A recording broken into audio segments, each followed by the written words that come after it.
Good evening, everyone. Thank you all for joining us this evening. Apologize to have rescheduled this from a couple of weeks back, but thank you for showing up today in such good numbers. I know there was the rain, which has stopped for now, and the morsha, which has stopped for now, so we're lucky. And thank you to our friends who have joined us online. My name is Asad Lalji. I'm the CEO of Avid Learning. Kicking off in June with the full house for the Indo-Gothic edition, we now present the second episode of Motifs, Materials, and Makers series, where we zoom out to consider the broader architecture and design philosophies that shape our cities, and then zoom in to textures, tools, and hands that bring them to life. Walter Gropius, the visionary founder of the Bauhaus movement, once said, "Good architecture should be a protection of life itself that implies an intimate knowledge of biological, social, technical, and artistic problems." Emerging from the turbulent post-war Europe, Bauhaus sought not to decorate the world, but to redesign it. It brought together architecture, industrial design, furniture, craft under one unifying idea that design should serve everyone. And it found resonance in India, a young nation hungry for modern identity, whether it's the Nehru Science Center in Mumbai, the Rabindra Bhawan in Delhi, and the Achyut in Ahmedabad. They became blueprints of a new India. Behind them were architects like Mr. Kanvinde, Habib, Rahman, that laid the foundation for something distinctively Indian. We're delighted to have his son, Sanjay Kanvinde, with us. Unfortunately, he couldn't make his flight, but he's going to be on the phone. His presentation is with us, and our moderator, Sanaya, is going to skillfully weave that in. Do apologize for that. He really wanted to be here. This evening, we unpacked the ideas that took root there. What has changed? And we ask, what does Bauhaus still teach us in an age of smart cities and glass towers? A special thank you to Nidhi Chaudhary, Director in GMA, and Shruti Das for hosting us, and the Intact Greater Mumbai chapter for partnering with us on this series. And it brings me to the task at hand. Avid Learning, in collaboration with the National Gallery of Modern Art, Mumbai, Intact Greater Mumbai chapter presents Motifs, Materials, and Makers of Bauhaus Architecture. Please join me in welcoming our distinguished speakers on stage. Executive Director, Godrej Enterprise Group, Nyrika Holkar. Architect and urban designer Sanjay Kanvinde was supposed to be with us, but he's sitting right there on the phone, so you will hear from him. Interior architect and curator, design entrepreneur Divya Thakur. And our moderator for this series, Assistant Professor, Architectural and Urban Conservation Program, Kavya Sanaya Vandrewala. Look forward to an exciting conversation. Thank you, and over to you, Sanaya. Good evening, everybody, and welcome to our panel discussion. I'm Sanaya Vandrewala, and I'll be your moderator for this evening. Modernism in India was deeply intertwined with the project of nation building in post-independence period, as architecture and design became instruments for articulating a new national identity. Figures such as Achyut Kanvinde and institutions like Godrej translated Bauhaus ideals of functionalism, simplicity, and egalitarianism into Nehruvian framework of self-reliance, progress, and institutional growth. At the same time, modernist principles encountered India's diverse climates, materials, craft traditions, and aesthetic legacies, resulting in distinctive forms of adaptation and synthesis. Beyond the metropolitan centers of Delhi and Mumbai, smaller towns and institutional campuses with private patrons also engaged with the interpreted ideas and ideals, highlighting the geography and social breadth of modernist influence. Today, as India's modernist heritage faces the pressures of neglect and urban transformation, this inquiry foregrounds questions of conservation, cultural memory, and contemporary relevance, while also opening space for counterfactual reflection on the alternative modernities that might have emerged outside the shadow of colonial histories. Our panelists will be making a brief presentation, beginning with Divya, who will be introducing the ethos of Bauhaus, followed by Sanjay, who will be tracing the journey and its manifestation in India, And lastly, Nyrika, moving from architecture to craft and objects, completing the full circle of the Bauhaus vision. So I would like to invite Divya for her presentation first. Good evening, and I'm going to start with showing you the original building, the Bauhaus building, designed by Walter Gropius in 1925.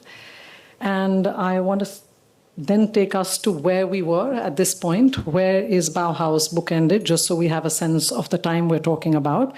It's bookended by two wars, the first and the second. It is a time of frugality, it is a time of austerity, and design has obviously responded to that. Also in early 1900s is the time where an international style was coming about. It was called International Modernism, and it had three key propagators, Walter Gropius being one of them, Mies van der Rohe being the second, and Corbusier being the third. Walter Gropius goes on to found the Bauhaus School as we know it in 1919 in Weimar. And his intent is to bring art, design, and architecture together to empower the human hand and respect the human hand as much as you respect technology. And the beginning of the school has a painter called Johannes Itten, who plays a key role in how the school is shaped. And Itten was focused a little bit more on individual expression. By the time Gropius takes over, he starts putting more emphasis on technology. The last director of the school was Mies van der Rohe in Berlin before it was closed down in 1933. We had the pleasure of understanding Bauhaus or researching Bauhaus when I was called to do exhibits on Bauhaus in India by the museum in Dessau today.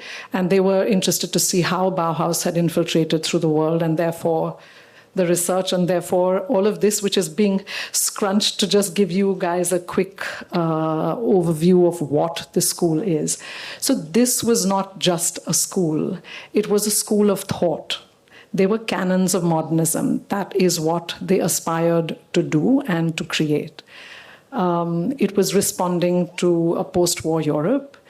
It believed in, as I said, the human hand and as well as that of science. We're talking about things like functionality, austerity, technology, definitely on technology, materiality. You're talking about new material. It's also it's where industrialization had started. So you're talking concrete, glass, steel, all of these new materials at that time.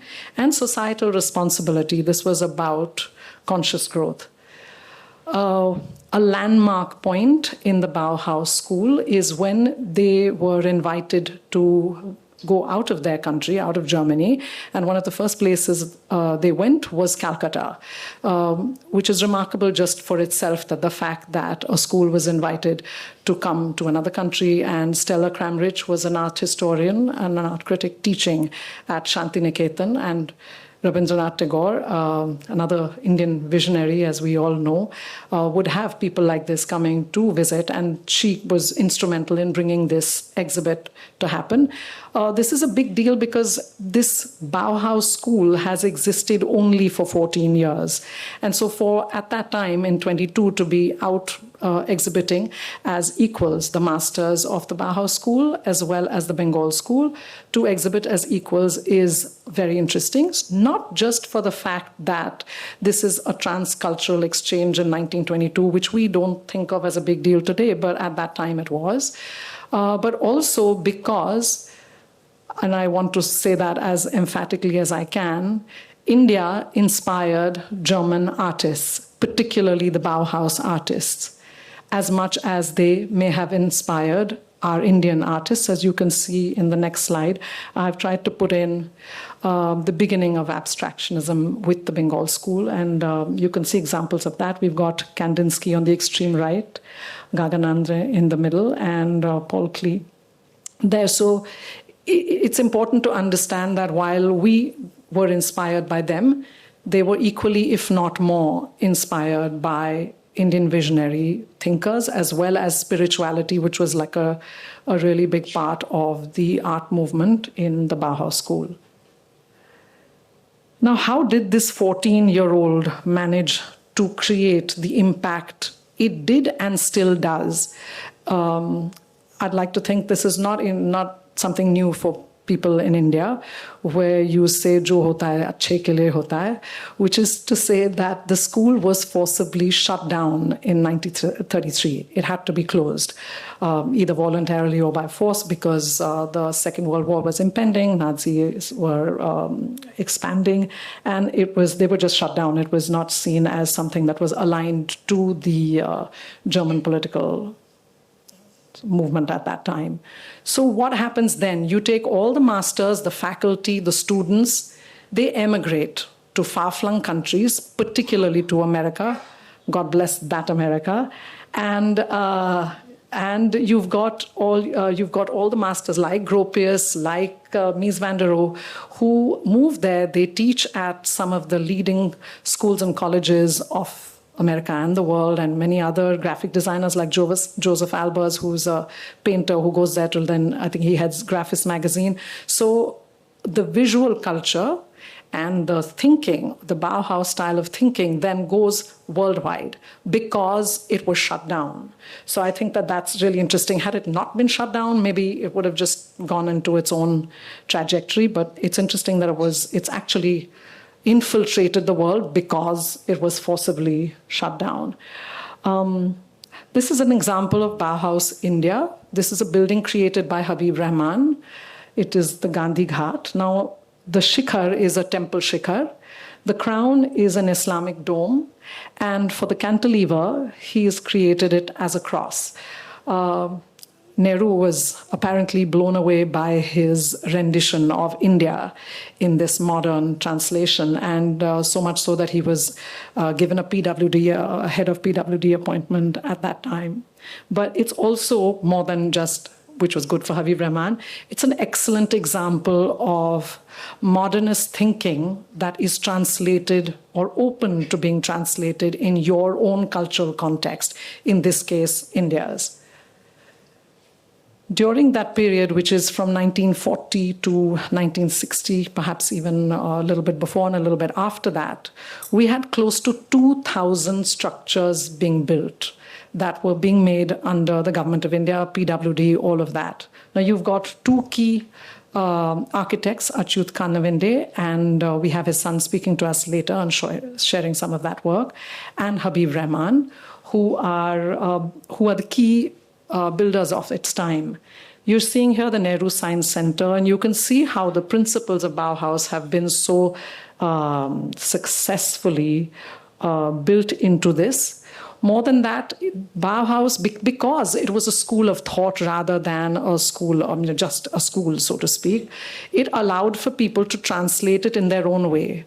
What we saw earlier was Habib Rahman's translation of his learning in America. This is Achyut Kanvinde's translation of his learning. So it's actually interesting how that school of thought, modernist thought, austerity, lack of decoration, functionality, new material, concrete, cantilevers, merging functionality, all those pillars are actually structural support.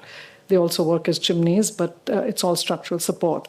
So we're really seeing how Bauhaus has contributed in the strength of its thought to adapt and adopt in various countries that it went to. And India at that time, because it was being built, has really benefited from it. We didn't just benefit in our buildings, we also benefited in our industry. Steel was a new material. Piroj Shah Godrej was called upon by the government to modernize our offices, which were full of heavy wooden furniture. And so he, inspired by Master Brewer and Mies van der Rohe's tubular chairs, he created, with the Godrej and Boyce Company at that time, I think, the tubular steel chair. That, of course, changed the office furniture. Even today, it's an iconic piece of furniture because it democratized design, not just because it uses steel. That is the the principles of Bauhaus are what make it as important a modern movement as it is. It not just made us create steel chairs. By us, I mean the Godrejes, but it made the industrialist, the brand Godrej, create steel furniture. I mean, the safes, the locks, the things that even the Queen of England famously has desired to possess when she visits India in 1913, was made by the Godrej group, by the Godrej and Boyce group. And this is all part of mass-produced good design available at a fair price for the largest number of people it can reach. And that's really the point. If you go back to the origin of Bauhaus, that's what we were trying to propagate out there. I have a lot more on this subject on Google Arts and Culture, and they're fairly easy to navigate. I would urge you to take a look at them. We've covered art and, of course, my excitement on the fact that it was put down to actually grow, and, of course, India and the modern landscape, which is beyond just Bombay. So you can definitely take a look at that. I think I'm good on time, I hope. Thank you so much.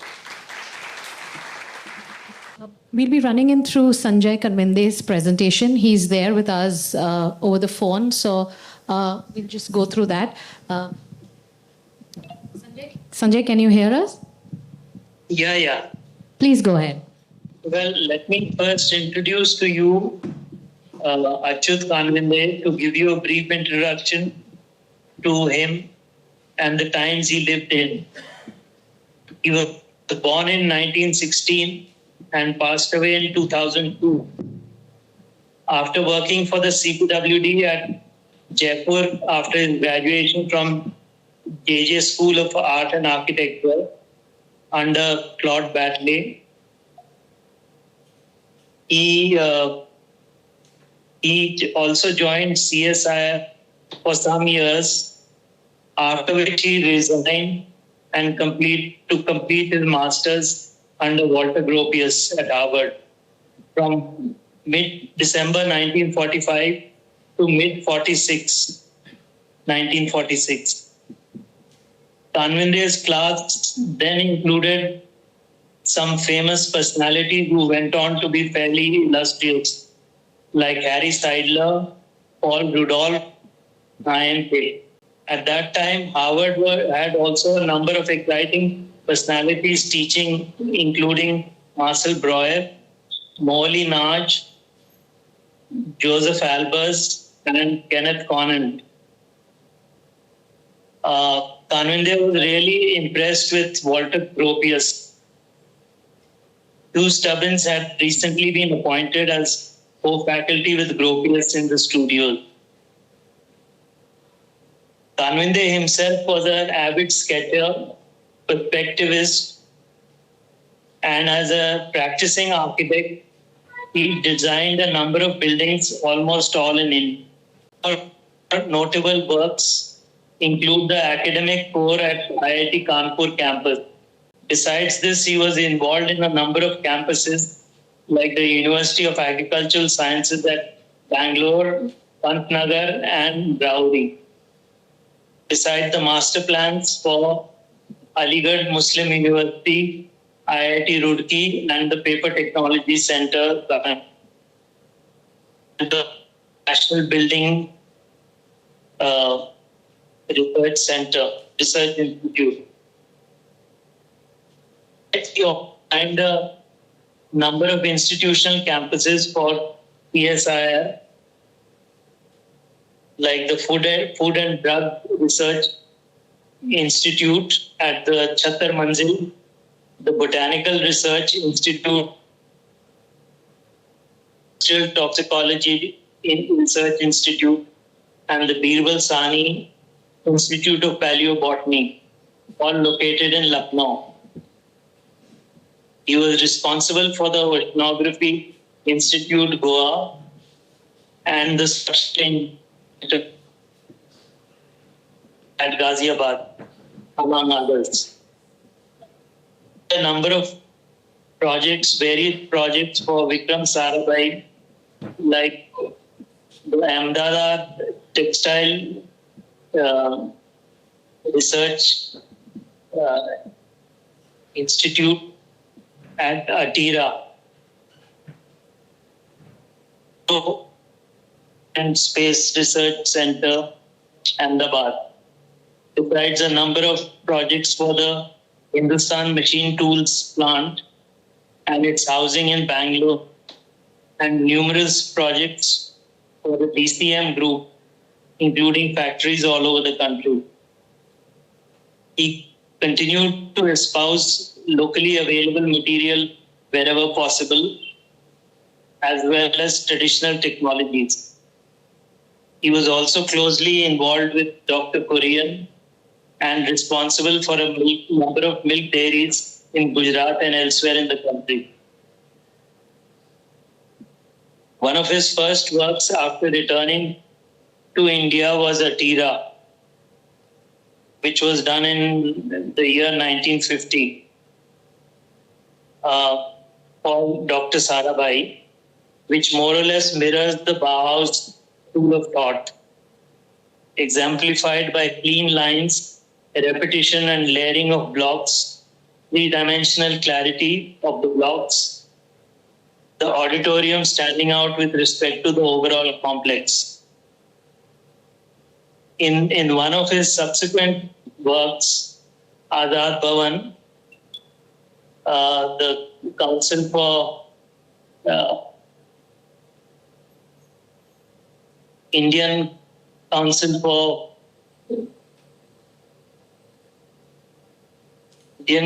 for Cultural Research. But his hands were completely tied by a committee which then included the president, Dr. Rajendra Prasad, who intervened in a major way. And what was then a clean modernist building, he was forced to add Indian features like chhatris, arches and dome. On another project, Gandhi Memorial Hall, he collaborated with Mahendra Raj, one of foremost structural designers in India, to produce a timeless architecture. Kanvinde continued to remain a modernist till the end of his working life. All through his life, he followed this basic precept. Some of his later works include the Lal Bahadur Shastri Academy of Administration, Missouri, the National Academy, NIA, both in Pune. He also designed the Institute of Rural Management, Anand, as well as the Water Research Center in Baghdad, Iraq. Thank you, Sanjay. We will move on to the next presentation. Nyrika.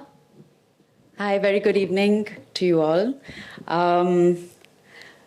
We were asked to consolidate everything into 3 slides, which was a bit of a tough feat, but this was the attempt, and also comes at an opportune moment because at Godrej, and specifically Godrej Interior, we are about to relaunch the brand. And the last 2 years we've done a lot of introspection on, what are looking backwards to really look forward, and really understanding where we came from. And it was really interesting to see how the Bauhaus school of thought first came as an influence. And if we're looking at the motif and, what was the form and structure that really stood out, it was the cantilever shape, because it completely eliminated waste. It introduced a very sturdy form. It also introduced a very sleek and elegant silhouette, and was something very new at that time.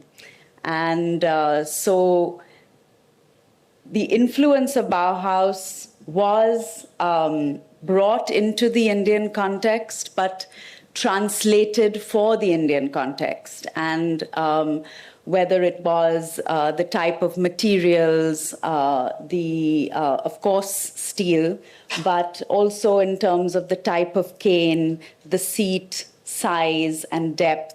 So there was a lot of cultural translation that happened in the process of making.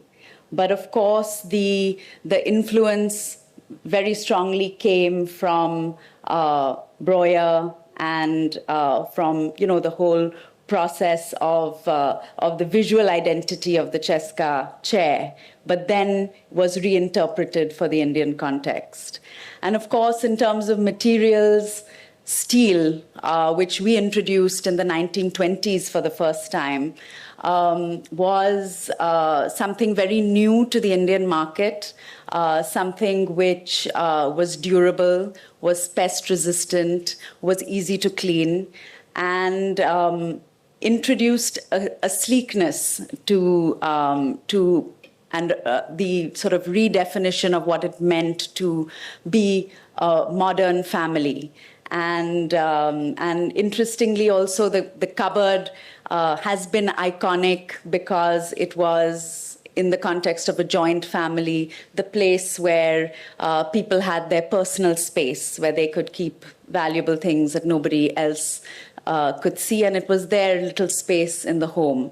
And it was really this unmet need that was able to be captured by the cupboard and the steel almirah, or the Godrej as it's colloquially called. And even today, it represents more than about 50% of the turnover of Godrej Interior. So it's still a very important product.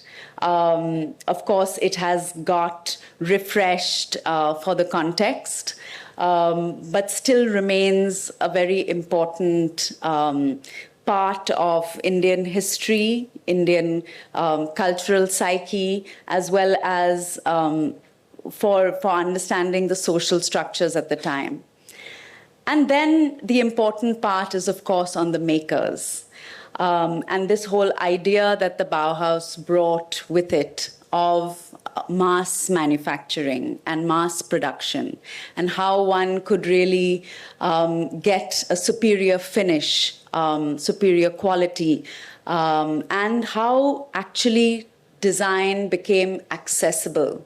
And I think that was really the key, because the idea behind introducing, whether it was in the workspace, the typist chair, the cantilever chair, whether it was the desk systems, or even the typewriter for that matter, filing cabinets, all of this was really influenced by that idea of minimalism, and the least amount of waste, and how the idea of durability, because these cupboards were also passed down from generation to generation, and people still reach out to us today to say that, we have cupboards from our grandparents and great-grandparents which are still in very good condition. So I think it really kind of echoed the principles of Bauhaus, and really brought the definition of modernity to India. And today, as we sit at a crossroads to try and understand, what do those principles of form, of material, of technology really mean to the Indian aesthetic of modernity, is something that we are exploring today. So it's been an interesting process of, reinvention. So we've, introduced a new range of outdoor furniture, as well as, different finishes and structures, but still keeping the simplicity of form and function, which still is classic and timeless and remains relevant even today. So thank you. Thank you. Right, so we'll get into the panel discussion. My first question is for Sanjay. Sanjay, your father, Achyut Kanvinde, was among the earliest Indian architects trained under Walter Gropius, who is the founder of Bauhaus School. What was his vision for Indian architecture post-independence, and how did Bauhaus philosophy shape that vision? I think it was like a varied experience, because I think he principles of the Bauhaus, he also kind of continued to follow it in a different idiom. So a lot of his later works, especially the NDDB office building to Delhi and the Nehru Science Center, the National Science Center at Delhi, he played with the idea of actually a multi-story building, but terracing it down so that, one could scale it down to some extent. Thank you, Sanjay. Divya has spoken about how Bauhaus, celebrated functionality and egalitarian in its design. And you've been working with Google Arts and Culture and your Museum of Design Excellence. Do you see India's earliest modernist buildings reflecting those values, especially in the public institutions? I did mention that in the presentation. Totally. I think it was the time of rebuilding, of building India and modern India at that time. It has definitely borrowed and adapted for cultural relevance the principles of Bauhaus, not just in building architecture, but also design, all of that. So yes, I would definitely see a lot of that. It was also the foundation of what modernism is. Bauhaus, one of the key foundations. So yeah, I totally see it. How do you think that would reflect in public institutions? Because we were an early nation being formed at that point in time. So do you think that sort of philosophy has even translated? Yes, totally. In fact, most of the construction happening in the early years of nation building was in the Public Works Department, the PWD. They were the commissioning clients, so to speak, of architecture. It wasn't so much personal. You don't see it that much in personal buildings, except for maybe in Ahmedabad. There's a lot of excellent examples of mills and residences also in different modernist styles. But by and large, it was PWD and different government bodies that were awarding this kind of work. And many examples that we've seen even of Kanvinde's work or Habib Rahman's work is coming from public institutions. And since, Gropius always talked about it, Bauhaus, not only just about architecture, but also including arts and crafts. Nyrika, since you're representing Godrej, the steel cupboards and safes and the tubular chairs, they had become a staple, like you have shown in your presentation, and Divya has also spoken about it. So how did the company's industrial ethos align with the Nehruvian push for self-reliance? Because, like we've mentioned earlier, we are talking about a nation-building state. So everything, along with the public institutions and the companies and all of that, the movement is towards building an independent new nation. Absolutely. And I think that, our founding fathers were Adeshar and Pirosha Godrej were both,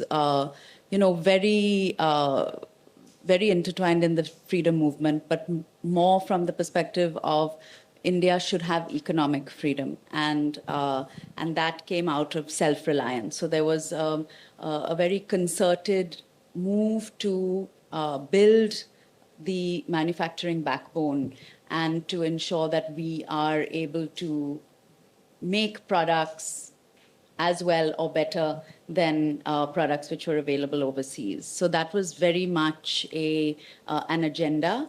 And I think with the introduction of mass manufacturing, they were actually able to reach, pan-India. And at that time also, because there was a feeling that Indian industry was inferior to industries overseas, breaking that taboo and making sure that, our products stood the test of time. They did benchmarking. They took the best products from, Europe and the US, and then, reinterpreted them. So whether it was the lock, they got the first global patent for the springless lock and for the safe.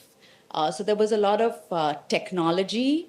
There was a lot of manufacturing expertise. Adeshar was the inventor, and Pirosha was the builder. So he actually institutionalized everything, but Adeshar was the one who had the inventive spirit, who, was able to get patents and was able to really bring this out. And as a result of which, we played a role in nation building at that time, which was nascent in India.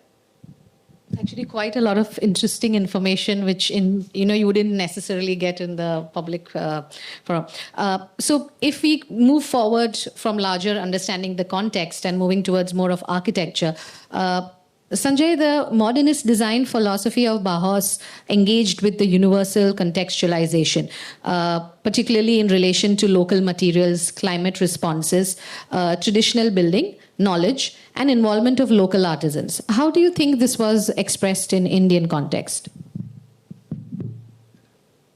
I think there's levels, because I think it was built into the ethos of the nation. It began actually with nation building. So, in a way, I think they were really involved with the whole, because there was also a conference which was held in Kala in 58, 59, where they actually discussed the whole idea of the style that India should adopt. And actually, Kanvinde was one of the co-organizers of this, along with the Lalit Kala factory. And actually, Nehru gave a opening speech where he spoke about Chandigarh and how it hits you on the head.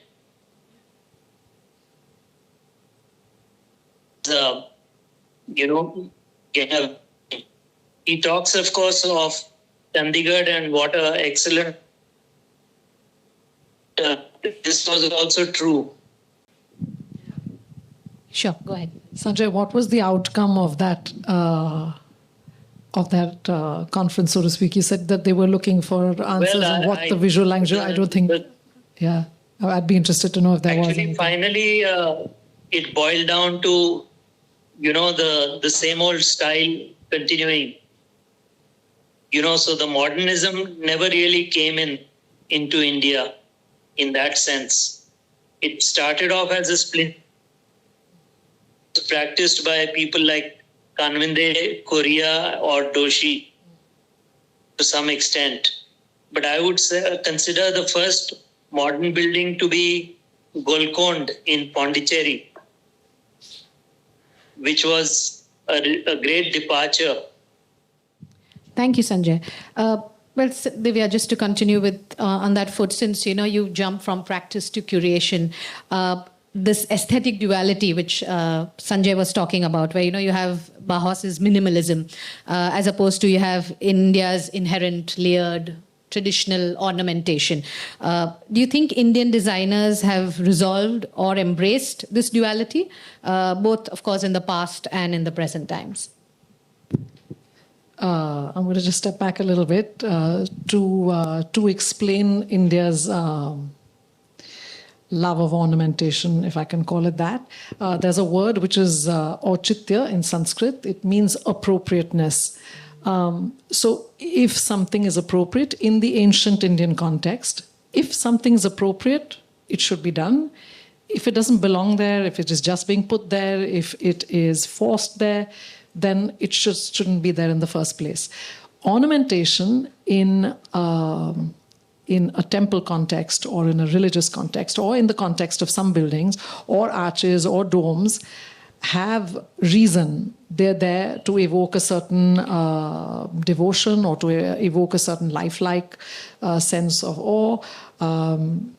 Different purposes for that. So one must try not to write off India's love of ornamentation. Where it is appropriate, it is appropriate. Where it isn't, it's not required. Our utensils are a fantastic example of absolute simplicity.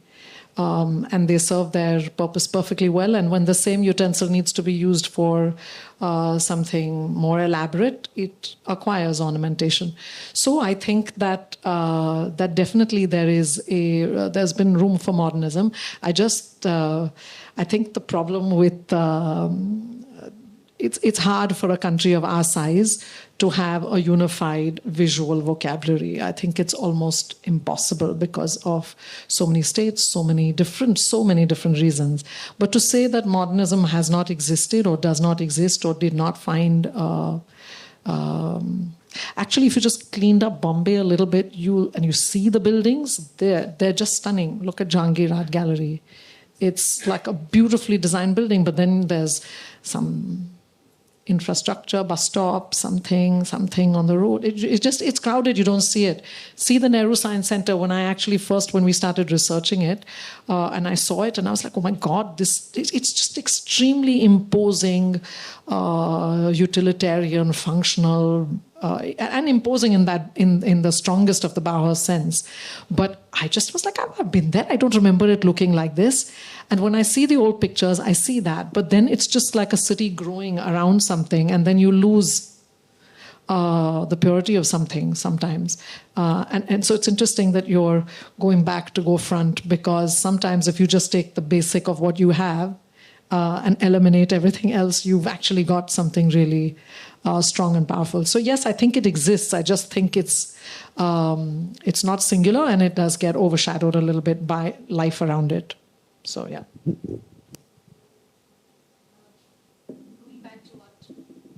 Going back to what Sanjay said about, Bauhaus not really, or modernism not really reaching India. I think Godrej is a very good example of it actually not being true. I mean, it did reach, and there was a lot of contextualization and a lot of response to the context.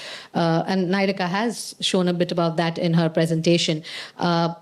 So, you had all of these uniting ideas of architecture, craft, and design.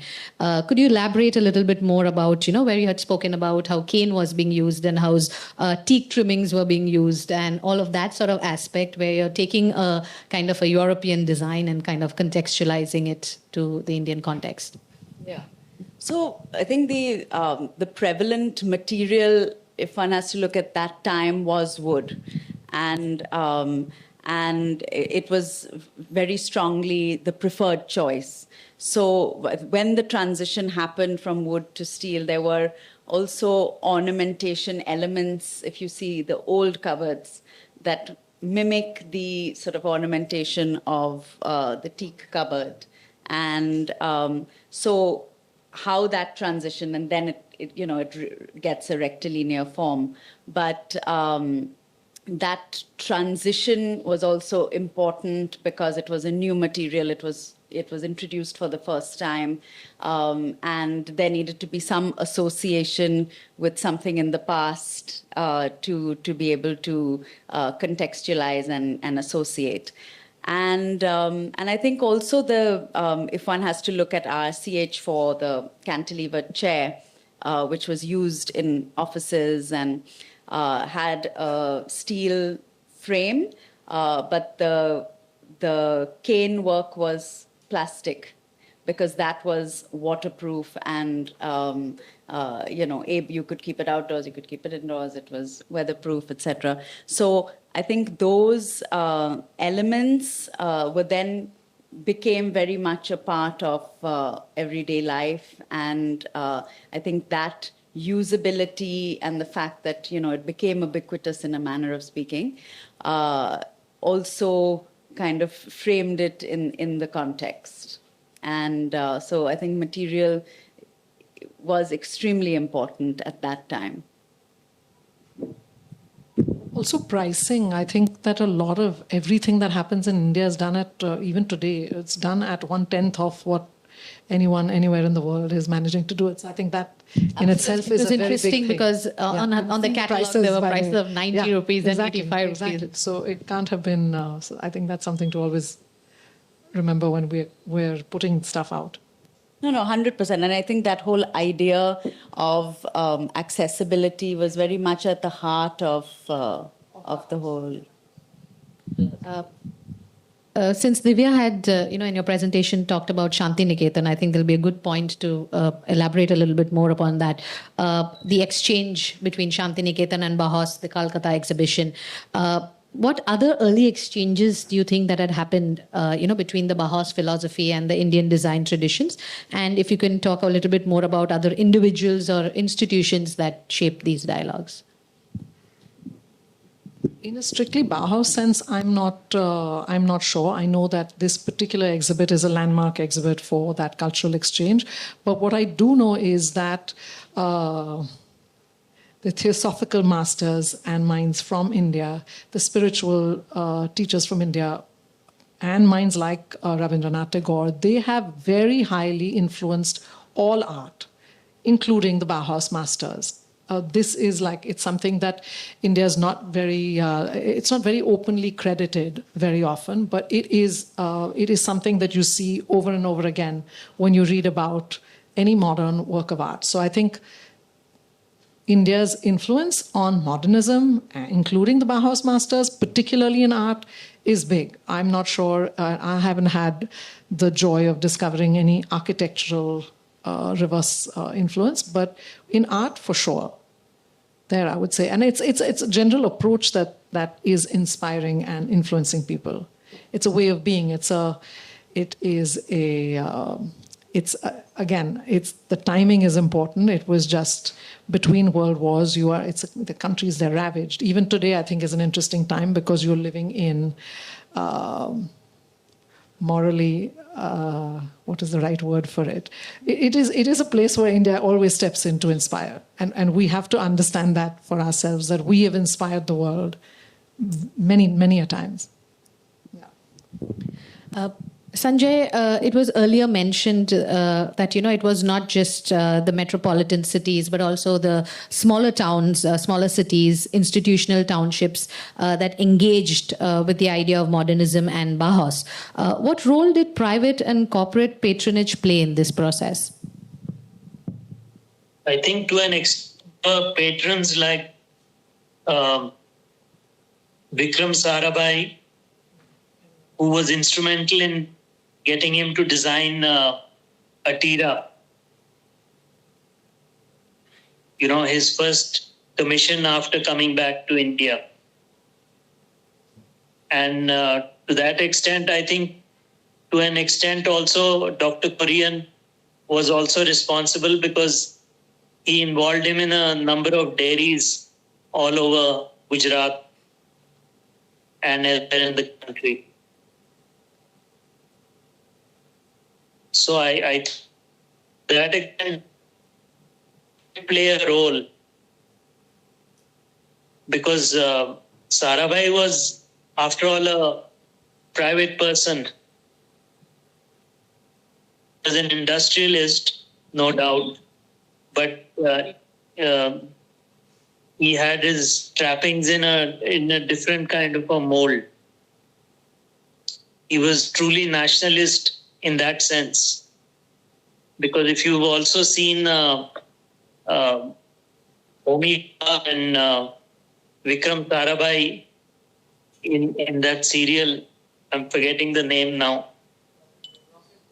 It's it speaks about national fervor. Sanjay, may I add to that and say that I think if we look at the examples of Gropius and Mies van der Rohe landing in America and creating iconic buildings to a point where if you visit New York, the first thing on your list is to go and see the buildings that are still preserved.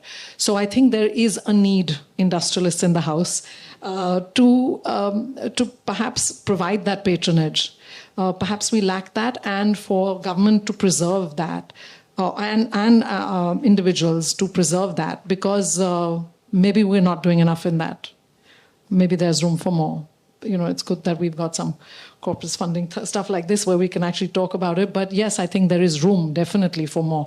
Ahmedabad, over and over again, when you visit that city, you can see what that patronage has done. Chandigarh is another vision and is an excellent example of what can be done, but perhaps more. Like that, there is definitely room for it. So he's calling all the industrialists. Yeah, and I'd just like to add here that my husband Yashwant's grandfather had also worked with Achyut Muthesius to build a beautiful structure in Indore, which is Manik Bagh Palace, which has now become a GST office. But to the point of preservation and how important it is for us to, respect and recognize. Speaking of royalty, they commissioned buildings. They did. They put money. Yeah, there was that patronage. So we're missing that. We're missing in the current state. Perhaps we're not missing it entirely. There is, but perhaps not enough. And in a way that does good, not just like.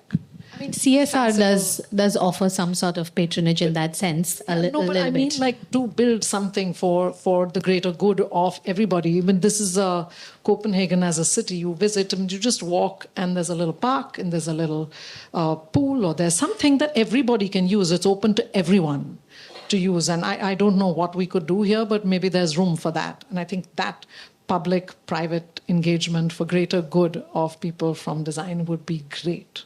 And is desperately required. So yes, there's definitely room for that. Bauhaus, because we need to get you there. Since we are talking about patronage, Godrej has a kind of, in many ways, being a design patrons to the Bauhaus philosophy in that sense. And we've seen, and Nyrika has talked about how the cupboards and the safes and all of that at one point in time become staple in offices and banks and institutions. So of course, there was a design philosophy for the company. How do you think Bauhaus kind of influenced and kind of, merged with Godrej's design philosophy? And how do you think that kind of filtered through the market economy? Of course, we've talked a little bit about it being accessible, economically accessible to all of it.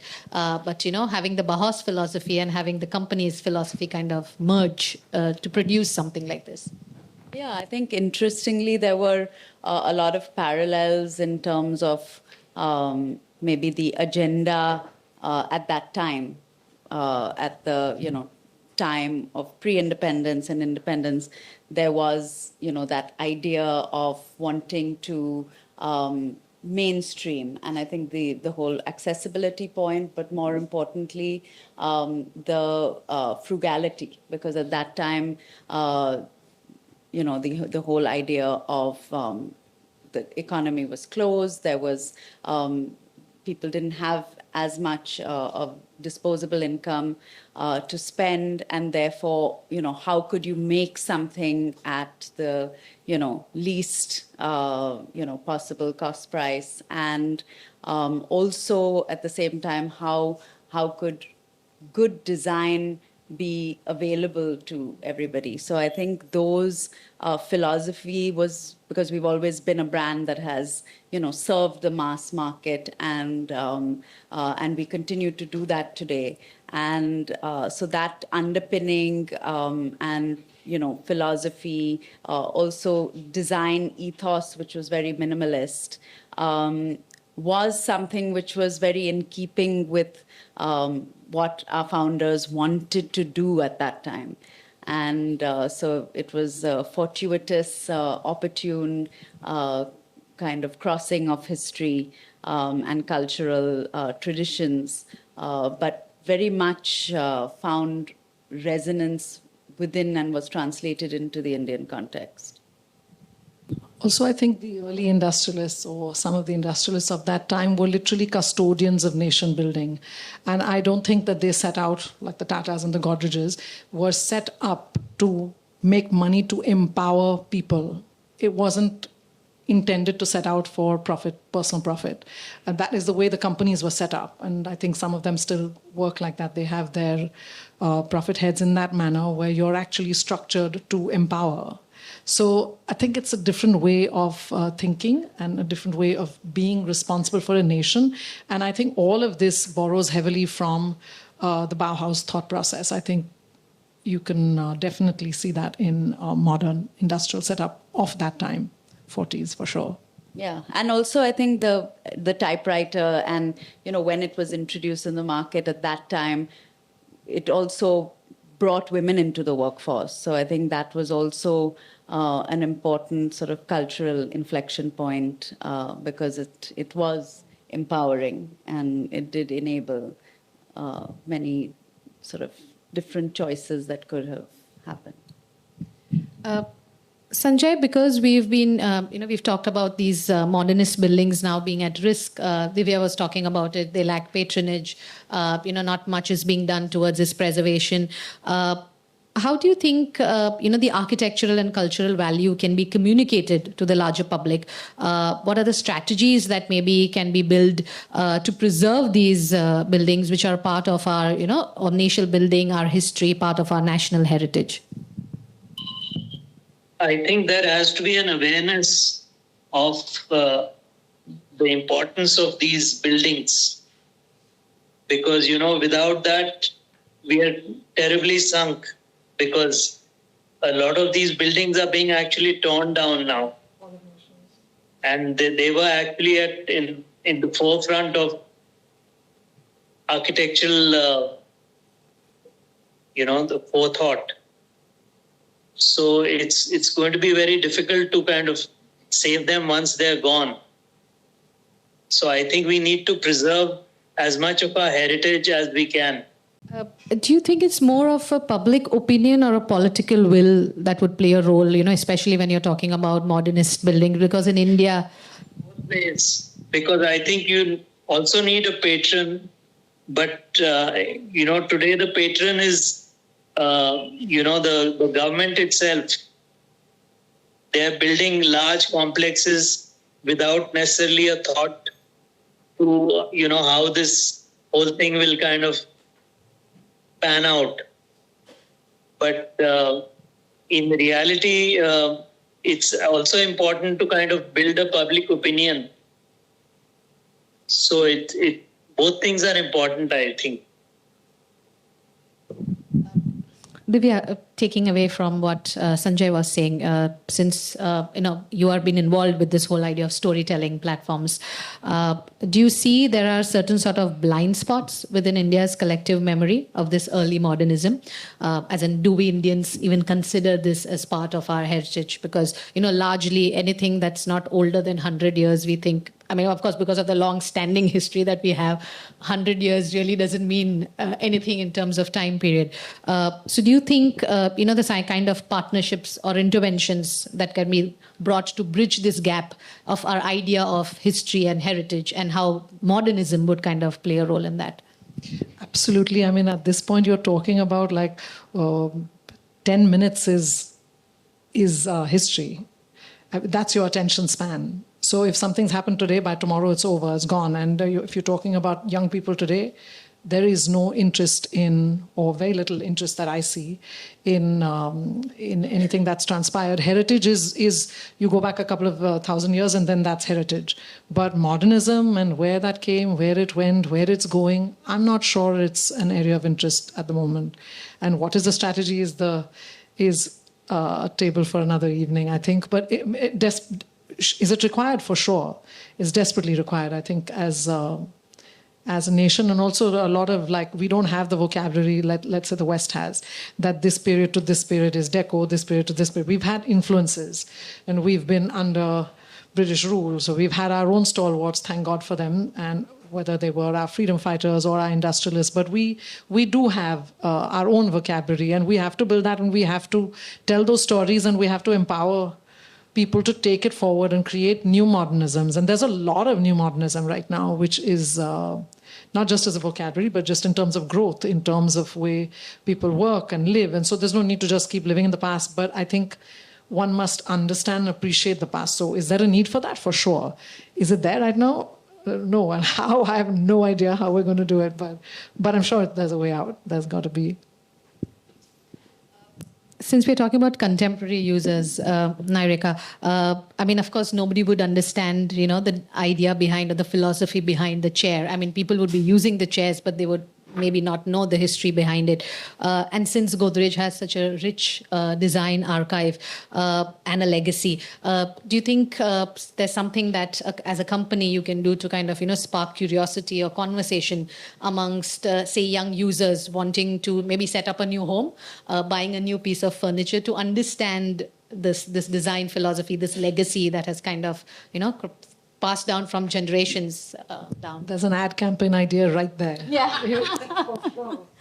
No, I think that absolutely. I think, and to your point about storytelling, I think storytelling is very important, and also in terms of recognizing where we came from and where we are today. So, we were also thinking, when we're relaunching next week, so looking at a new line of soft furnishings, which we're doing in the Bauhaus style, just as a collection, and also a way to kind of tell the story of, where we came from and to celebrate it.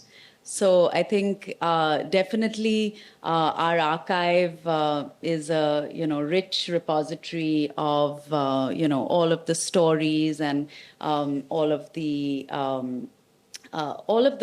living memories, because we also get a lot of people who write in with stories of their experience with their cupboard or their experience with their safe, or a beautiful story. So how do we keep those stories alive?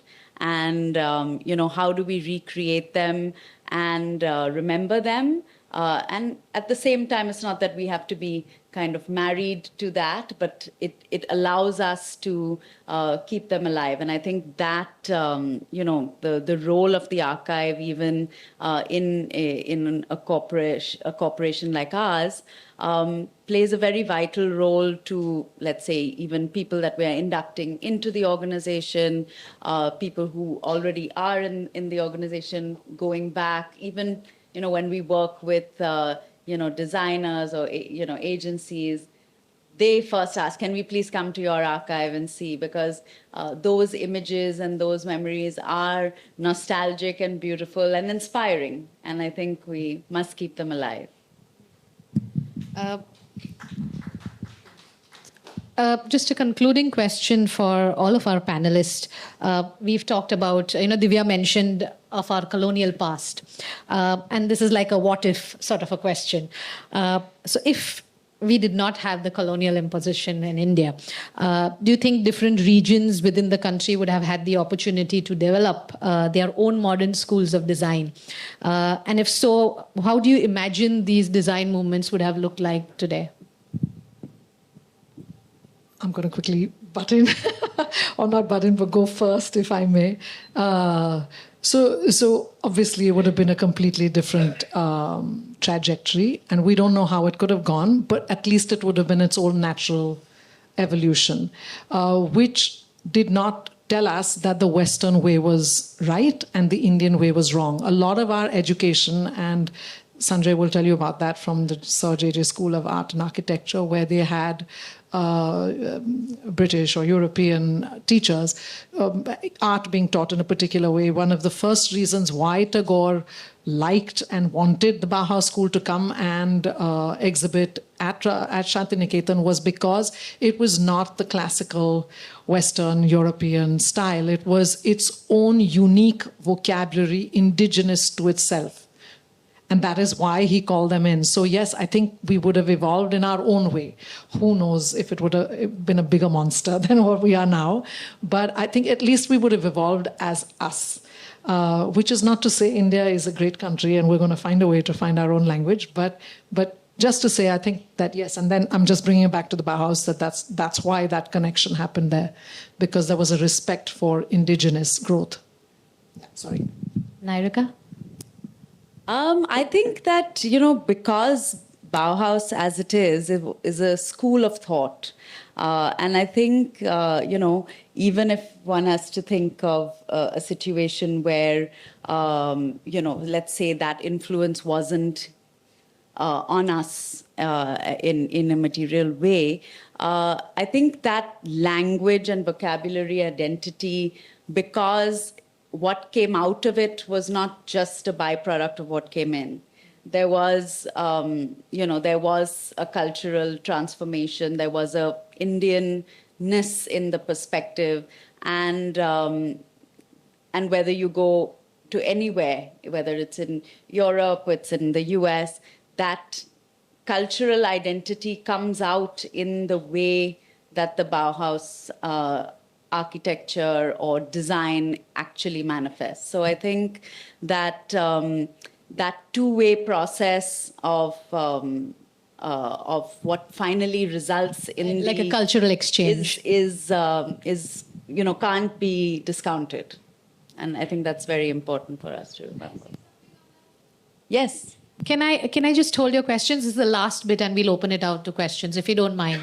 I just want to add to that. I think that given that we went through 100 years of colonialism and we've gone through the experiences we have, we cannot undo that. But there's one thing that I'm trying very hard, and I want to put it out at as many forums as I can, is that we should be credited as a country for the things that we have inspired. That is not happening. We are constantly, that is why our younger people are always looking to the West for perfection or for aspiration. No one's looking inward to say, oh my God, I come from a very culturally, morally rich and complete country, spiritually complete country. People don't. So whether it's jewelry, whether it is William Morris, so many people who have come to India, brands, big brands, they've built their ideologies, their design, their expertise on this soil, but they don't credit it. And I think we should at least be credited so that internally we start appreciating ourselves more. And if we do, and if this child on the block starts thinking she's from a really cool country that inspired so many cool brands, I think we could make that change or start. Sanjay, would you like to give any closing comments? I'll just speak about, I was approached by somebody who was at Intact, one of the deputy directors, and she wanted to make a heritage list. And believe it or not, at that time, the Hall of Nations came down. So, so much for this talk of, the 100-year limit as far as heritage is concerned. All right. Thank you, Sanjay. We'll open up the floor for questions if there are, and we can start with you. Yes. My question is just that how important would you feel that introducing Indian architecture today and the past into education, how important do you think that would be towards, having awareness about our country? Without a doubt, it's completely important. There's no question. We have to find a way to get that happen. But again, maybe at some point, put a couple of things. This is a good forum also to get so many good points. And maybe start actively putting it out there. It's all doable, but it definitely needs to be done. Yeah. Yeah. Yes, thank you. Thank you all for the panelists for the very interesting conversation. I have a special question regarding the history of the Bauhaus movement or the Bauhaus-inspired modernist architecture in India. If my question breaks the scope of this conversation, I apologize in advance. But you especially also talked about the history and the introduction of Bauhaus in the Indian context. And I was wondering, because in Europe, as you very well know, despite its popularity now, like Bauhaus was not universally loved, especially in Germany. It was opposed by the Nazis on the ideological level. As you said, it's like a school of thought. And I was wondering, was there, especially in the early years, also some opposition or rejection in India, and in which context, in the Indian context? So if there's anybody who could share about this, I would be very grateful. Opposition of what? Bauhaus or Bauhaus modernist architecture from an ideological point, like you face it in Europe, not only by the Nazis, by many also conservative thinkers or conservative movements. Thank you. Sanjay, the question is if in the early years of Bauhaus in India, was there any kind of objections or opposition to that idea? Oh, I think there were plenty of objections because, everybody was talking about a nationalist style. And, I think Nehru kind of hit the nail on the head by, actively kind of pursuing the modernist thought. Whereas there were certain traditionalists as Humayun Kabir and even Rajendra Prasad, who suggested that, for one of Kanvinde's buildings, he in fact suggested the idea of the chhatris and the dome and an entrance arch. And this was one of the buildings that Nehru actually inaugurated. Thank you, Sanjay. Yeah, and, hi. And the questions, yes. I'm Navita, and I've spent 48 years of my life in Chandigarh, so I am thoroughly enjoying this conversation. I want to go back to that statement, I think, which the moderator made, that is it a political will or a civil society initiative? So being a Chandigarh person, I think it's a lot of civil society. We are so passionate and so, I would say, intense about anybody making change in our environment. And the buildings are stunning. And when Divya says there are nuggets in Bombay, yes, there are, but they are totally lost, absolutely lost. But in Chandigarh, you have high courts, you have Random House in Sector 4, Sector 5, you have colleges. And I think it's a lot to do with the will of the government or at the local level, that municipality. So I just wanted to understand from the panelists that what can we do in Bombay about this? It's a stunning city, and somebody who comes from Chandigarh, which is very organized, to say it about Bombay, which I feel, apologies, is very chaotic sometimes. But it's stunning. Bombay is beautiful too, but I don't see it. So, Bombay has a much longer standing history as compared to Chandigarh. Just on that particular things, yes. And of course, in fact, Bombay has been the pioneer in forming the urban heritage regulations in 1995, the first city in India. So in many, many ways, of course, Bombay is much ahead in that sort of understanding of heritage. I'm not siding with Bombay on this, but what I mean to say is Chandigarh either. what I mean to say is that the comparison is not very obvious or direct in that sense when you're looking at Chandigarh and Bombay. I've just come back from Calcutta. There's one Mr. Patheria there, and he has taken this initiative of lighting all the heritage buildings in Calcutta. He says we go to Prague and we go to St. Petersburg, but hell, Calcutta is stunning and beautiful. And he's raised, I think in a matter of couple of months, he's raised a couple of crores, and he's all guns about it. So my question again to the panelists is it the civil society which takes the initiative, or is it the government? It would be both, because in India, in Bombay... To appreciate those, we had to took a drive around at 2 a.m. Well, in Bombay, we have a lot of civil societies as well. We have, I think Shireen was here, right? So we have Oval, and we have Fort, and we have Kala Ghoda Association, and all of them have played a very crucial role in the way Bombay's heritage protection has shaped even today. And they've also played a role in the UNESCO nomination for Bombay. So having said that, Bombay has done a lot in terms of its public participation. And of course, the political will at the end of the day does matter, because the protection has been afforded by the government. So getting both on a platform is absolutely essential. There's no two ways about it. So without this stakeholder engagement, without community participation, it's not really going to work for sure. I think with this wonderful discussion about beautiful buildings, whether in Chandigarh or Bombay, I think that the basic thing is you have to be able to see them. And how do you see them best? You see them on foot as a pedestrian. And for that, you need pavements. You need free pavements to walk on. Is that asking too much? What's the point of restoring beautiful buildings if you can't see them even after they're restored?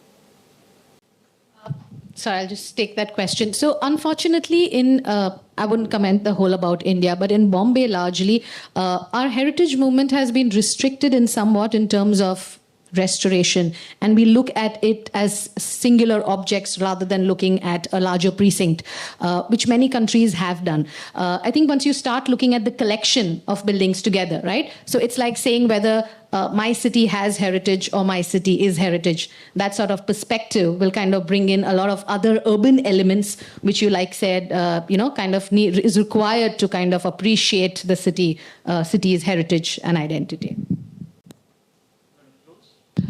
Yes, I think we'll close sorry, ma'am, we're kind of out of time. Apologies. But thank you very much, everybody, for being here. And thank you very much to the panelists as well. Thank you, Sanjay. You can ask the panelists questions afterwards. Sorry, we get thrown out of the building at 8 sharp, and we need to come back because we have the next edition in October, which we're going to look at mid-century modern. But thank you very much to our panelists. It's been an enlightening conversation. You know, it's almost like deja vu for me because, Divya, if you remember, just before lockdown, we were at the Nehru Science Center doing a recce for our event to launch her initiative. And I still have my grandmother's Godrej cupboards in our house. And they don't seem to go anywhere, but they still work. But thank you to Nyrika, Divya, and to Sanjay. You know, apologize for this last minute snafu, but, you know, in good old Indian jugaad, it just worked out. He thought it was an online session. We thought he was going to be here. And hey, he was on the phone. And thank you to Sanaya for so skillfully moderating the phone and the conversation. Thank you to our partners, Nidhi ji and Shruti, for hosting us. This may be, I think, the 55th collaboration we have done at the NGMA. And to Intact, Greater Mumbai chapter, we have Adil out here and the other conveners for partnering with us. You know, we have many more programs. I think we have 8 more this month and many in the month after. So for more details, just stalk us on Instagram like normal people do or visit the website. Thank you all for being here and have a wonderful evening. Thank you.